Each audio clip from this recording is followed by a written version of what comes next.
As SpaceX gears up for the launch of its Starship, one cannot help but wonder what the fate of the Starship will be this time. Success or failure?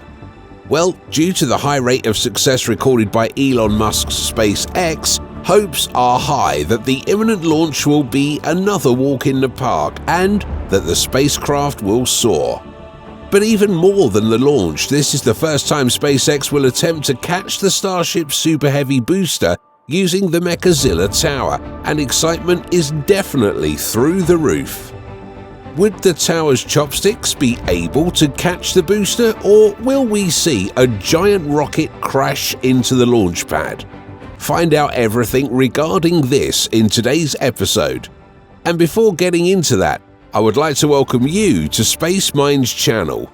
If you love rockets, galaxies, and other space-related stuff, you'll love us too. You just have to hit the subscribe button and join us on this extraterrestrial adventure. Remember, rockets wait for no one, and neither do we.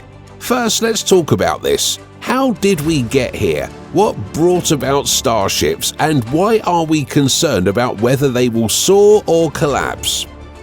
Well, the ambitious vision behind starships is to enable human space exploration beyond Earth's orbit. Essentially, the goal is to make humanity a multi-planetary species. Elon Musk plans to use starships to move humans to other planets, starting with Mars. He believes that in the event of catastrophic events on Earth, establishing a self-sustaining city on Mars is essential for ensuring humanity's survival. SpaceX has partnered with NASA for its Artemis program in furtherance of its goal of making starships capable of carrying astronauts and cargo to destinations beyond Mars, and particularly to the Moon. So, in addition to the Starship being a tool for navigating planets, Elon Musk plans to use them for rapid Earth-to-Earth transportation. Well, that's not really the primary reason for the starships, but it can also serve that purpose. Soon we'll be able to move from one country to another, and even from one continent to another, with the speed of a rocket. So, unlike traditional rockets that are discarded after use, one of the main aims of SpaceX with the Starship is to create a fully reusable spacecraft which will significantly reduce the costs of access to space. To learn what SpaceX has been doing in preparation for the launch of his next Starship, we have to visit the launch site at Starbase, Texas, the home of the Starship rocket. Once you get to the site, the signs are all there. SpaceX is preparing for its 5th orbital flight test campaign, and there's a lot of activity going on the ground. For example, there's a lot of repair going on with the orbital launch mount, which is the main structure that the ship would sit on during the launch. So what repairs are really going on with the launch mount? Well, currently there's still scaffolding on the deck or the uppermost part of the launch mount. This will be removed a few days before the actual launch to allow workers to perform any last-minute repairs or upgrades to the mount. So if anything, that tells you it means the launch is not coming in a matter of days. Another thing that must be noticed before a launch is the addition of a fresh coat of paint to the mount's legs. Well, does Elon Musk just like his mount all shiny and new looking for each launch? Maybe.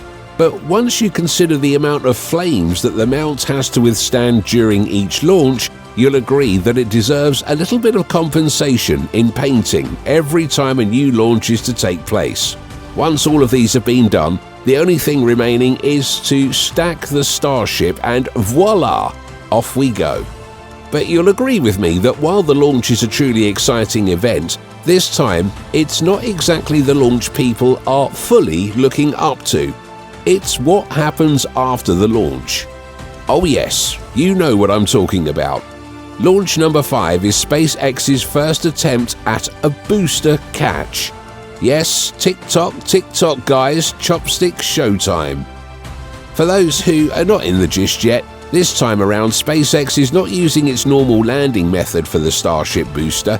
If all goes as planned, SpaceX now intends to, for the first time, perform a booster catch where the gigantic hands of the Mechazilla tower catch the Starship booster out of mid-air when it returns from space. Exciting, right? Yes? Well, this also means everything must be perfectly and accurately done with the Mechazilla tower this time around. There is no margin for error. Believe me, a lot of activity has been going on with the Mechazilla tower on the ground these days. Currently, SpaceX is working on replacing every moving part of the chopsticks, even the smallest pistons. This shows how serious SpaceX is about catching the booster this time. Aside from all these, SpaceX has been building a new launch tower at rocket pace. At the end of June, the base of the tower was just under construction. On the 12th of July, the first module of the tower was stacked, and some days later, Module 2 came on board. On July 18th, Module 3 was stacked, and in just over 1 hour. Now the fourth module of the tower has also been stacked, and preparations are fast underway for the fifth module. But how exactly is Tower 1 going to be different from Tower 2, which is just being built? Well, for one, there are going to be more upgrades to the tower, and Tower 2 is definitely going to be taller than Tower 1, so it can accommodate the next generation of Starships. Why is SpaceX moving very fast with the stacking up of this tower, and what do they aim to achieve? Well, for one, the FAA has announced that the full stack of Tower 2 will be done on August 15th. As of the time this video was made, only 4 modules of the tower had been stacked already. However, given the speed with which the previous modules were stacked, the tower may have been stacked before the announced date. But another question is even more important here. Would the tower be ready just in time for the Starship's landing?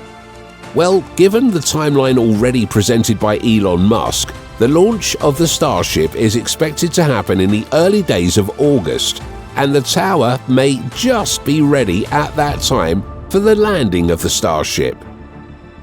So what about the Starship itself? If the landing method SpaceX has chosen for the Starship is to work, precision is very important. And for this to happen, 2 factors come into play: deceleration and navigation.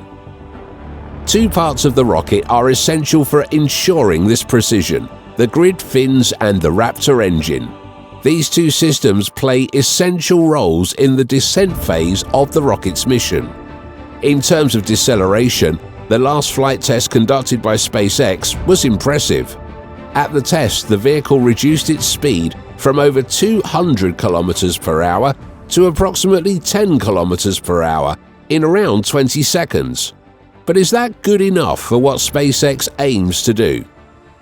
Well, experts think it isn't.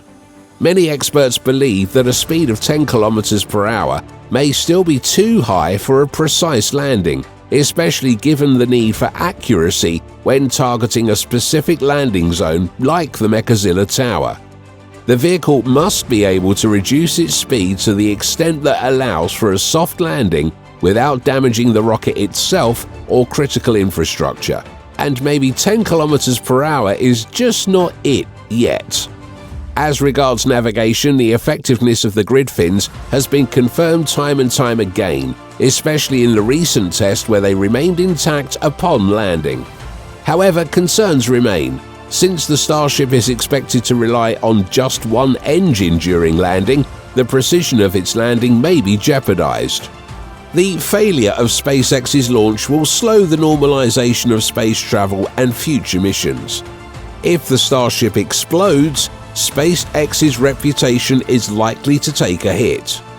But SpaceX has never been afraid to learn from failure, and an unsuccessful launch would still yield immense data to help design better rockets and refine strategy. It would be a huge setback, but it wouldn't necessarily kill SpaceX's efforts, just make it a longer, more difficult path. The next steps will depend on whether or not the flight of SpaceX's Starship is successful. If the launch is successful, SpaceX will probably focus on perfecting the Starship design in subsequent iterations based on what it learns. This will ensure that the spacecraft is more reliable, can be reused more often, and is safer so that it can carry more people and cargo, and so on.